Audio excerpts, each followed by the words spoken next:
The Middle East was a battlefield for most of the 20th century. But one of the hardest fought wars of all was in 1973, when Egypt and Syria launched a surprise attack on Israel on the Jewish holiday of Yom Kippur.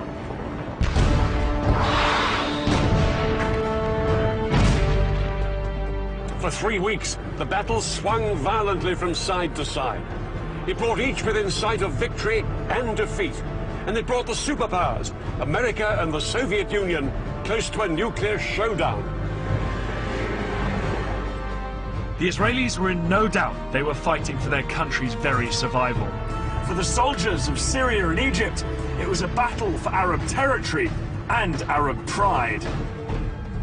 In this program, I'll be revealing how Arab and Israeli commanders astonished each other with the boldness of their strategy. And I'll be finding out how both sides used the latest weaponry with shattering results. No 20th century conflict has been as lasting and bitter as the struggle between Israel and its Arab neighbors. This is the story of the biggest battle between them. It's still such a sensitive subject in Egypt that they wouldn't let us film there. This is the story of the October War of 1973.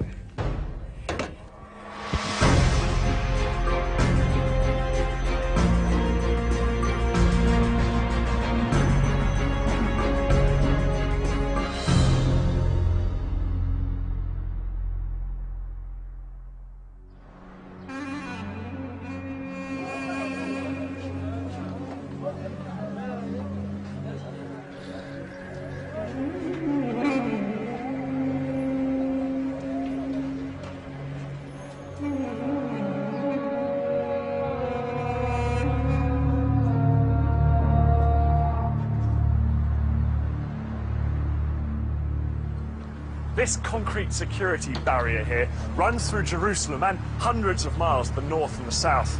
On this side live predominantly Muslim Palestinian Arabs. On this side, the largely Jewish population of Israel. The 8-meter-high barrier, which the Israelis started building in 2002, is the most powerful symbol of the hostility between Jews and Arabs, which still remains after nearly a century of conflict. The Israelis say that they built this barrier to keep out Palestinian terrorists. The Palestinians say it's just Israel's way of grabbing more of their land. And that's what this conflict has always been about: land. Land known at the beginning of the 20th century as Palestine. Back in 1917, the British controlled Palestine, and they promised the Jews a homeland here. The problem was, there were more than 10 times as many Arabs as Jews already living in Palestine.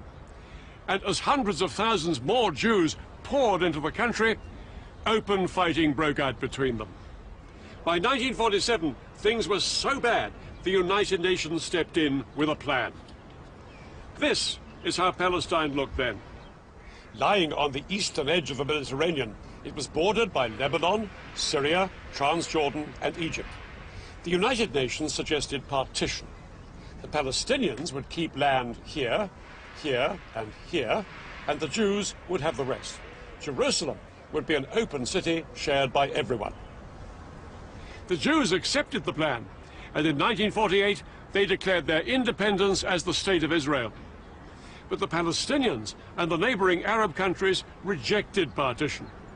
War followed, and the borders changed once more.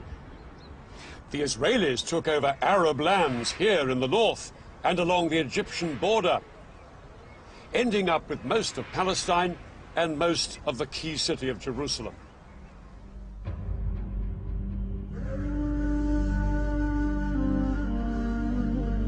Tens of thousands of Palestinians fled or were expelled from their homes. These refugees headed to neighboring Arab countries, creating a refugee crisis that lasts to this day. One night everyone was awakened to the sound of people. Go, go, the Jews are coming. I can still recall the voice and the ensuing chaos. Within a short period of time, the entire village was marching out, carrying bare essentials, bedding on a mule, some clothing, some food. The Arabs refused to recognize this new state of Israel, and their resentment at the loss of Palestinian homes and land grew. For their part, the Israelis felt vulnerable, surrounded on all sides by hostile Arab enemies. Over the next 20 years, there was regular fighting along the borders. In 1967, things finally came to a head. On the morning of June the 5th, Israel launched a preemptive strike against Egypt. It was followed hours later by attacks on Egypt's allies, Syria and Jordan. It would become known as the Six-Day War. Almost 200 pilots of the Israeli Air Force took part in an incredibly ambitious airstrike. Their mission was to wipe out the Egyptian Air Force, the largest in the Arab world.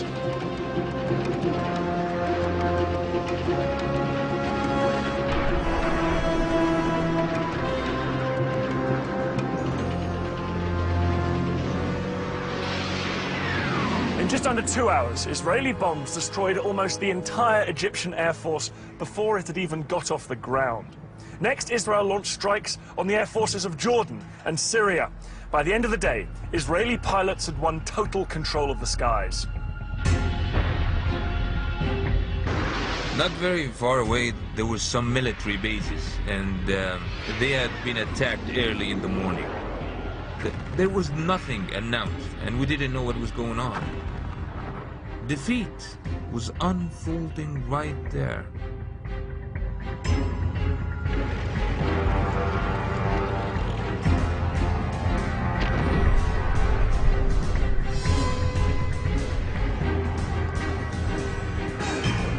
Israeli ground troops stormed into Syria, Jordan, and Egypt. At the same time, other Israeli troops made a bid to capture Arab-held Jerusalem.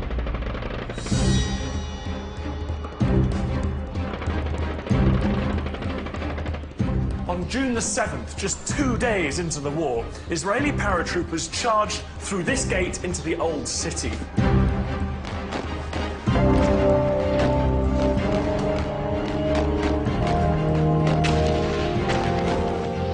But as they pushed through these narrow streets, they came under fire from Jordanian snipers who'd taken up position in the upper stories of the buildings on either side. The Israelis pushed on. It took them a few hours to clear out these last pockets of resistance, but by early afternoon, the whole of Jerusalem was in Israeli hands. I took out the Israeli flag, which I carried with me the whole time, and waved it. I hung the flag on the fence. My commander, who was the toughest among us, was standing next to me. He burst into tears underneath his steel helmet. Another friend was weeping. A chain of bullets wrapped around his neck. In the days that followed, Israeli troops drove back the soldiers of Jordan, Syria, and Egypt. In 6 days, the Israelis had won the war. The defeated nations counted the cost.